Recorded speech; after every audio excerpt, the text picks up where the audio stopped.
வேண்டியிருக்கு. இந்த straight forwardness அப்படிங்கிறது குணமா இல்லை உருவாக்கி கொண்டத தேவையின் அடிப்படையில் உருவாக்கப்பட்ட தந்திரமா அப்படின்னு ஒரு கேள்வி. நம்ம எல்லாருக்குமே ஒரு அடையாளம் ஒரு காலகட்டத்திற்கு பிறகு தேவைப்படுகிறது. நான் ரொம்ப ஒபீடியன்டானவன் அப்படின்னு சொல்வதும், தேவையில்லாமல் பணிகிறவன் அதிக ஈகோ பிடிச்சவன் சயின்ஸ் சொல்லுது. I think I am right.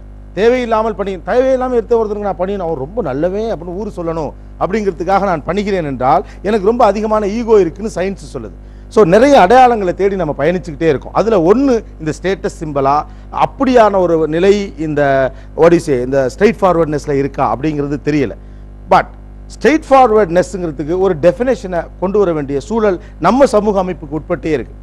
நீங்கள் மட்டும் தனித்துவத்தோடு இயங்கக்கூடிய அளவில் சமூகம் இல்லை அப்படிங்கிற பட்சத்தில் ஒட்டுமொத்த சமூக மாற்றத்துடைய வளர்ச்சி எந்த அளவுக்கு இருக்கிறதோ, அதனுடைய உயரம், அதனுடைய நீளம், அதனுடைய அகலம் எந்த அளவுக்கு இருக்கிறதோ அதே அளவுக்கு தான் இந்த ஸ்ட்ரெயிட் ஃபார்வர்ட்னஸும் இருக்க வேண்டியிருக்கு.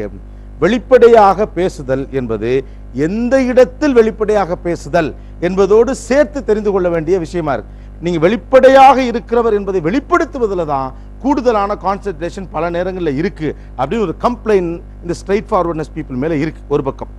ஆனா இது எல்லாருக்கும் பொருந்தின்னு சொல்ல முடியாது. இயல்பிலேயே அடிப்படையாகவே ஸ்ட்ரெயிட் ஃபார்வர்ட்னஸ் கேரக்டர்ஸும் இருக்கலாம். பல்வேறு கலவையான உணர்வுகளோடு இருக்கிற போது இந்த ஸ்ட்ரெயிட் ஃபார்வர்ட்னஸை எந்த இடத்தில் பயன்படுத்த வேண்டும் என்ற ஒரு யதார்த்தத்தை புரிந்து இருக்க வேண்டிய அறிவும் அவசியம் நமக்கு இருக்கு. இந்த ஷோவை பொறுத்த வரைக்கும் நல்லா பேசுனவங்க நல்லா பேசாதவங்க அப்படின்லாம் சொல்ல முடியாது. எல்லாருமே மனசுல இருக்கிறத பேசுனீங்க. அது சரியா தவறாங்கிறது சமூகத்தினுடைய விருப்பு வெறுப்புகள் சார்ந்த விஷயம். பட் எல்லார்கிட்டையும் ஒரு பாயிண்ட் ஆஃப் வியூ இருந்தது. அதை முன்னிலைப்படுத்துவதற்கு தேவைப்படக்கூடிய நியாயமும் மனசுக்குள்ளையும் உங்களுடைய பேச்சிலையும் இருந்து. பட் 2 பேருக்கு பரிசு கொடுக்கணும் முடிவு செய்யப்பட்டிருக்கு. 2 பேரும் நல்லா பேசினாங்கிறத விட அதை தாண்டி மனதில் பட்டதை சமூக நியாயத்தோடு சேர்த்து முன்னிறுத்தியது. நான் என் மனைவியிடம் எல்லாவற்றையும் சொல்லிவிட்டேன், குறைந்தபட்சம் 95% சொல்லிவிட்டு 5% சொல்லுவதற்கு முயற்சி செய்கிறேன் அப்படின்னு சொன்ன அவருக்கு திருச்சி சிங்கப்பூர் ஆர்டர்ஸ் வழங்கும் ஒரு கலச்சீதி பரிசு. வாங்க, வாழ்த்துக்கள்.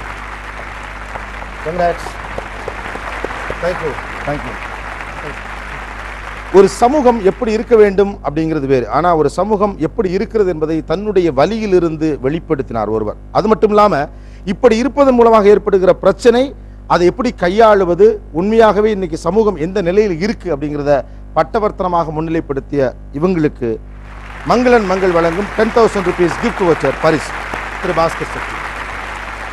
Thank you, all the best. கமுக்கமாக இருப்பதும் இயல்பாக இருந்தால் சரி, ஸ்ட்ரைட் ஃபார்வர்டாக இருப்பதும் இயல்பாக இருந்தால் சரி. இயல்பாக ஸ்ட்ரைட் ஃபார்வர்டாக இருக்கிறவங்களுக்கு எந்த இடத்துல ஸ்ட்ரைட் ஃபார்வர்டாக இருக்கணுங்கிறது தெரியும்.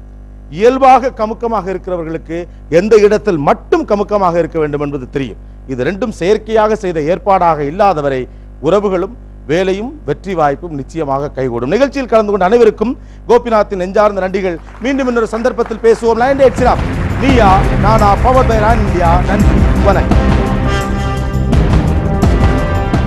Actually 2 o'clock in the afternoon. நல்ல அமைதி.